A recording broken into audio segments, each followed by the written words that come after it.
Hey there, it's time for the show, the Tatiana Show, where you make friends and talk life and crypto. Salt offers cash loans collateralized by Bitcoin and other cryptos. There are no income checks, no credit checks, and no origination fees. Salt offers comprehensive insurance for your collateral assets and locks them in deep cold storage with a robust multi-sig process for the duration of your loan. With Salt's online platform or mobile app, track your loan or make deposits and payments on the go. Pay back as much as you want whenever you want and wrap up your loan at any time with no prepayment penalties. Once your loan has been paid back, your assets are returned to you. Visit saltlending.com/Tatiana to sign up for an account and start exploring your options today. saltlending.com/Tatiana. This episode of The Tatiana Show is brought to you by Vaultoro. Vaultoro is a gold hedging solution for the crypto community. One of the challenges of investing in cryptocurrencies is dealing with volatility. Keeping a diversified portfolio is a key to healthy returns. I keep about 10% of my crypto assets in gold using Vaultoro. Vaultoro allows me to open a gold wallet in seconds where I can easily trade with cryptos and gold. What I like about using Vaultoro instead of Tether is that the gold in my Vaultoro wallet is insured, audited, vaulted in Switzerland, and unlike fiat money, gold has increased in value for the last 20 years. Visit vaultoro.gold/Tatiana today and get zero trading fees for the first 3 months. That is vault, like a gold vault, and oro, which is Spanish for gold. Vaultoro, ole! Hello, everybody, and welcome to the Tatiana Show. Today I'm joined by Konstantin from Atomic Wallet, and we're going to talk a little bit about what his journey into the crypto space has been like, what's going on at Atomic Wallet. We had actually met at the Baltic Honey Badger Conference, so we're going to talk about that. But before we get started, I just wanted to say thank you very much to our sponsors. We've got the Haven app, which is sort of an extension of Open Bazaar, so make sure you can download that right now. You can also go to vaultoro.com and you can check out your gold and Bitcoin solutions. There's a lot of new changes over there. Josh is actually super busy with them today, so that's why he's not joining us. And then we've also got our friends over at Salt Lending. So if you don't want to touch your cryptos right now, but you want to actually be able to access them in some way, you can do a loan through Salt Lending. Check them out. They're based in Colorado, so a nice U.S. company. And thanks, guys, for supporting the show. We really appreciate it. The Tatiana Show can be found on Tuesdays and sometimes on Thursdays. Go to thetatianashow.com to listen to more episodes. So today we're joined by Konstantin Gladych, who is a Ph.D. in data science and also the CEO at Atomic Wallet. He's also the co-founder and CEO of Changely. I believe that now he's focusing strictly on Atomic Wallet, but we're going to find out more from him today. Thank you so much for joining me. Hello, everybody. Yes, but Tatiana, great. Thank you for inviting me to your show. Yeah, I'm happy to speak with you. So just to give the audience a little bit of background, we had connected at the Baltic Honey Badger Conference, which was in Riga. That was, oh gosh, I don't even know. I feel like time just goes by so quickly. But it was just a few weeks ago, and we had talked quite a bit, and you were giving some presentations there, and you guys are based in Estonia, so it's not so far from Latvia. But if you could give me a little bit of background about, how you ended up over there and what you thought of the conference. It's Baltic Honey Badger was a great event. I got a lot of new friends. I met my old friends there, and we are sponsoring this event for the third time. So company is based in Estonia, in Tallinn, and it's pretty easy to open the business in Estonia, especially if it's related to the cryptocurrencies, and they have an electronic ID, so anybody can open the company from all over the world in Estonia. And they are doing great in such kind of business. But Atomic is a pretty international company, so we have customers all over the world, and it's a lot of customers from the United States, from Great Britain, from Germany. Crypto has no borders. Absolutely. So do you think that the Atomic Wallet is for just anybody, though? Or tell me a little bit more about how it works, because I know that it's available in a lot of different places. So how would I use it? Why is it better than, I don't know, a bunch of other wallets, right? What made you want to create a wallet company? So Atomic is a decentralized wallet, so we have no centralized servers. We use various blockchain nodes. They are located in different countries, and the user can connect to any kind of that node. So when I started Atomic, I just released that, okay, in crypto there are many different wallets. Some wallets are focused on the Bitcoin especially, and they're for professional users, for more advanced users. Some wallets are targeting to the newbies, to not so many wallets. There are multi-currency wallets, and we realized, okay, so Bitcoin is one of the most popular assets, even the most popular asset. But there are plenty of other assets, and people are looking for the places to store them, to exchange them, and why not to provide them such an option. Personally, I installed about 10 wallets, and I gave up with the login page on 5 or 6 wallets. Like, I should fill all my details, like email or like my real name, phone number, and etc. And only a few wallets, they just looked pretty nice for me, but the market is huge, and it's enough space for new companies. And in Atomic Wallet, we are focusing mostly on newbies. Like, we are trying to make it as simple as we can. So our average customer is, let's say, some guy from I call them like a Joe from the rancho. I have $1,000. I want to buy some Bitcoins, maybe exchange them to some altcoins and play with them. Let's see what's happening. Yeah, that's our average customer. And we are trying to do this as simple as we can. Like, in one click you can buy, just pass the small KYC process. In 2 clicks you can exchange, in 1 click send, and you shouldn't care about all the complicated blockchain questions. What is blockchain? What is hash? What, etc. And the huge advantage: you own your private keys on your device. The private keys never leave your device, and you control your crypto. This is the nature of the crypto. What if your wallet gets, what if your device gets stolen? What if your cell phone, you lose it at a bar or something like that? Yeah, very good question. First of all, at the wallet start, we give you 12 words backup. We're asking you to store this backup in a safe place. Better to do it offline, to write words down on a piece of paper and just save this paper in some secure place. And wallets, this backup is encrypted on your device with your password. So if someone will steal your device, so first of all, he should unlock your device with your regular password or some guest's fingerprint.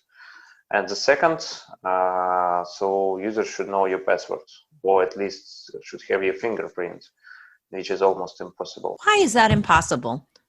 Because, I was thinking, right, they could just chop your finger off. You'd have bigger problems at that point. Or, like facial recognition and stuff. I saw a YouTube video of somebody trying to open up their boyfriend's, phone. It's like a joke thing or whatever. But, maybe somebody's sleeping and then all of a sudden you're like, I want to go into their wallet. What I recommend personally, do not store a huge amount of money on your mobile device. That's what I personally recommend. And what I see, the most of the richest users of Atomic, they use mostly desktop wallets. And I think the desktop is more secure in this place. But if you want to have the most level of security, so better to use hardware wallets. But it's the same problem. If someone steals your hardware wallet, so he can get access to your funds. Yeah. Do you recommend certain hardware wallets, or do you guys anticipate having your own hardware wallet or any kind of partnerships? I know that Trezor had a big presence at Baltic. How do you reconcile those? Yes, we are looking for integration with Trezor and some other popular wallets, some other popular hardware wallets.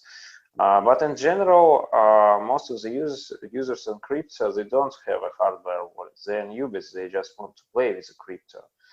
And they are not sure, will they use hardware wallet or not? So at least you should buy some device, order this device. I think some integration will be coming to Atomic, at least with the Trezor guys, because they have a pretty solid API.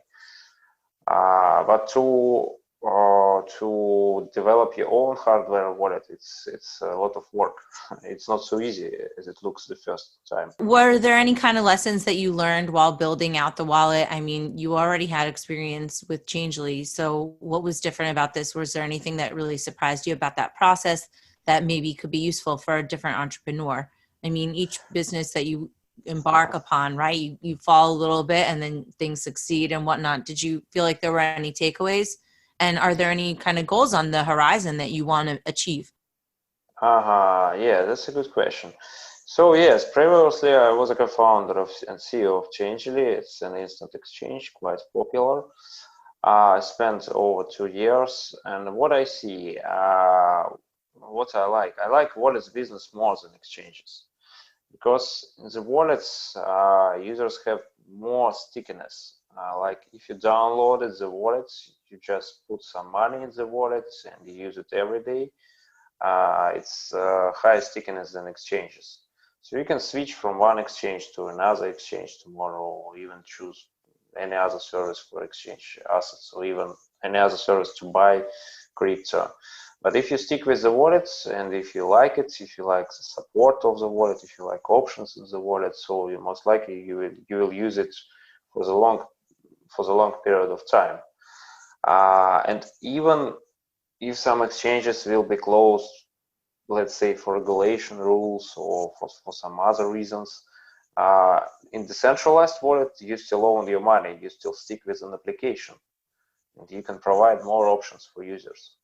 Just choose any other third-party exchanges or any other third-party service to buy crypto, but you have your users in your wallet. It's like your bank in your pocket, but it's decentralized. So how do you guys make money if it's decentralized? And also, I mean, in exchange, right, there's all sorts of in and out going on, so you can make money on the spread or whatever. How do you keep the business going?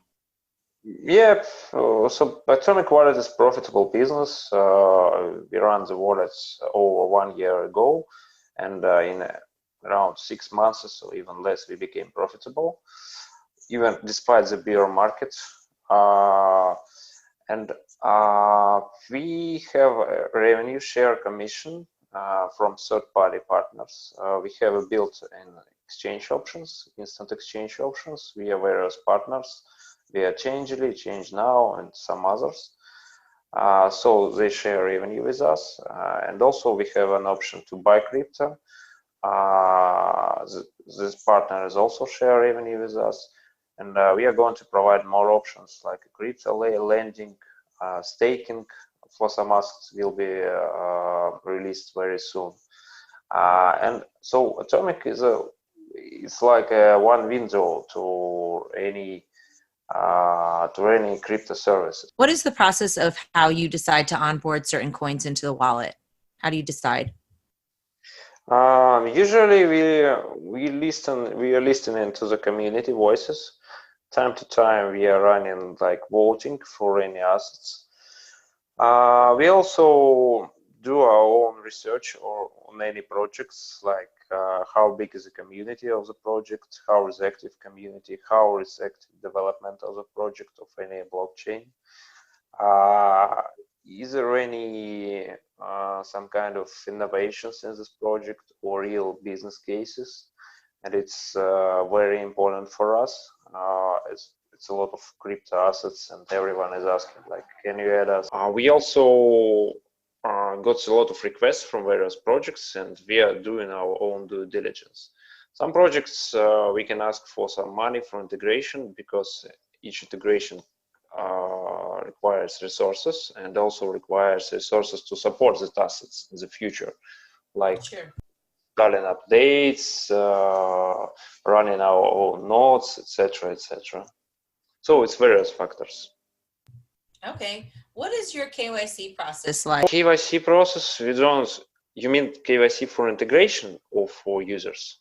No, for users. Do users have to use KYC, or is it just anybody can get on there?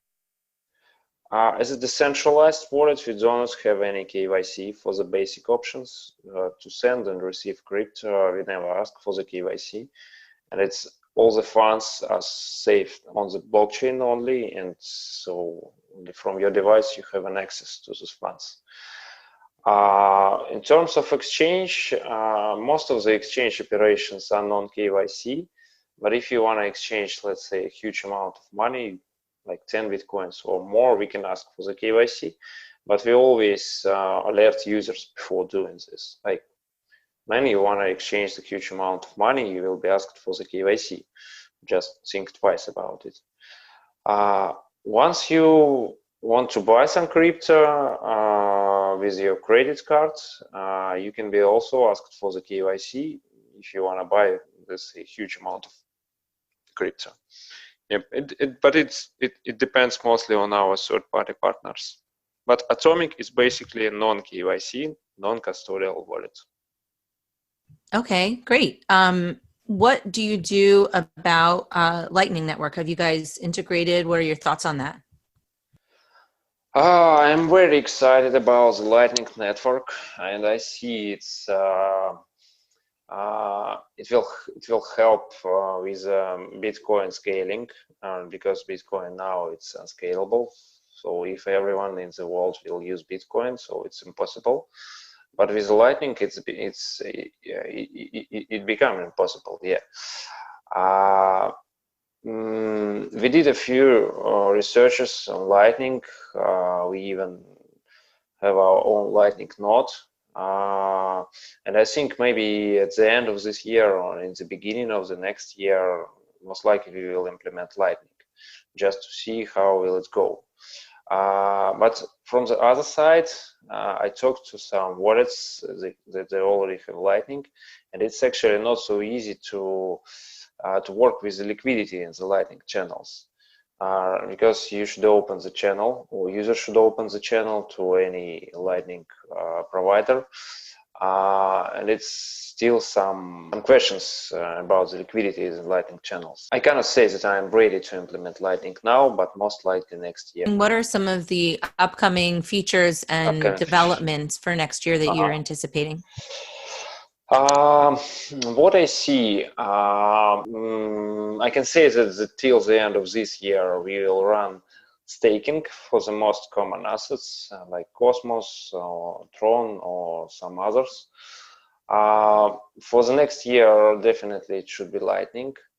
I think maybe we will expand some trading options for advanced users, let's say some brokerage right inside the wallet. I also think it will be integrations with the hardware wallets, with Trezor and Ledger and maybe a few others. I think that's enough actually, because I cannot say that in crypto I cannot plan like for the 1 year forwards. Maybe for 6 months forward it's okay.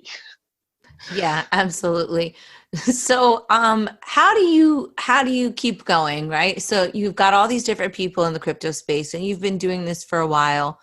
Where do you get your strength? Do you feel that you have an ability to balance your personal life? Do you do any kind of sport or anything to sort of keep yourself sane, or do you feel like you're still in workaholic mode? Yeah, actually, I'm a workaholic, and what I see in crypto or any other business, only workaholic guys will achieve something. But for sure, sometimes you should switch for your hobbies. I like kite surfing. I like bicycles. I like also surfing. I like to travel, but mostly I prefer to travel with some business goals, like. Let's say next week will be a conference in San Francisco and I'm going to be there. But I'm also going to visit some sightseeings and some friends in San Francisco. But I also work 24 hours and 7 days per week. So if someone will call me like and say we have some issues with software or something, for sure I will wake up and try to fix all these issues. Yeah, this is and most of the people in my team, they are also workaholics. at least core members like CTO, head of support, project manager. They all like cryptocurrency, and they're feeling they're passionate about the cryptocurrencies. Absolutely. What other events can we plan to see you at? Are you going to be at the next Baltic Honey Badger? What are you guys doing in between now and then? Most likely I'll be on the next Honey Badger because I really like that conference. I like what they're doing, and it's a lot of people from all over the world are coming to the conference. I think in 1 month, most likely I'll be on the San Francisco Blockchain Week, maybe in Las Vegas on Litecoin Summit. Later, maybe in Singapore on CoinMarketCap conference. I think it's enough for this year. And it's spring. Yeah, I'm not sure yet. Yeah, I just have plans till the end of the year, and that's enough for me. Okay, so where can people catch up with you? What are your social media links? What are the links for the website and everything? You can always come to atomicwallets.io, find the social media about the Atomic Wallets, and in Twitter for Atomic Wallet you can find the link to my profile from Twitter. And also I'm always open via Telegram. We also have Telegram groups for Atomic Wallet, and you can see all the members of this group and find me there. Yeah, so I'm always open for any new contacts, for any new business requests, and I think that it's one of the huge advantage of the people who are open to the world, who are open to the new contacts. That's the reason you can build something. Absolutely. Thank you so much for making the time today. I appreciate you. I appreciate everything that you're working on over there. I'm going to spread this out to our network. So if you guys like this episode, make sure that you share it with your friends. Go to thetatianashow.com for more episodes. And also, if you want something that will grow your emotional intelligence, maybe a little bit of romance, check out proofoflovecast.com. And Proof of Love airs on Friday.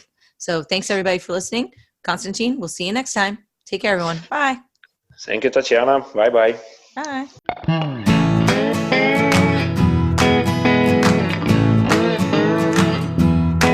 Hey there, it's time for the show, the Tatiana Show, where you make friends and talk life and crypto. We gotta think and reflect and use lots of intellect with our hearts when we work together. I know that it can be so hard out there, looking all around and saying that life ain't fair. So that is why we will fight and stay up late at night, listening to the Tatiana Show. Thank you for listening to the Tatiana Show. Please follow us on Twitter at Queen Tatiana or on Facebook and Instagram at Tatiana Moroz Music. More episodes can be found at thetatianashow.com, and make sure you leave a review on iTunes and tell your friends. The Tatiana Show has been brought to you by CryptoMediaHub.com, a boutique marketing and PR agency for Bitcoin and beyond.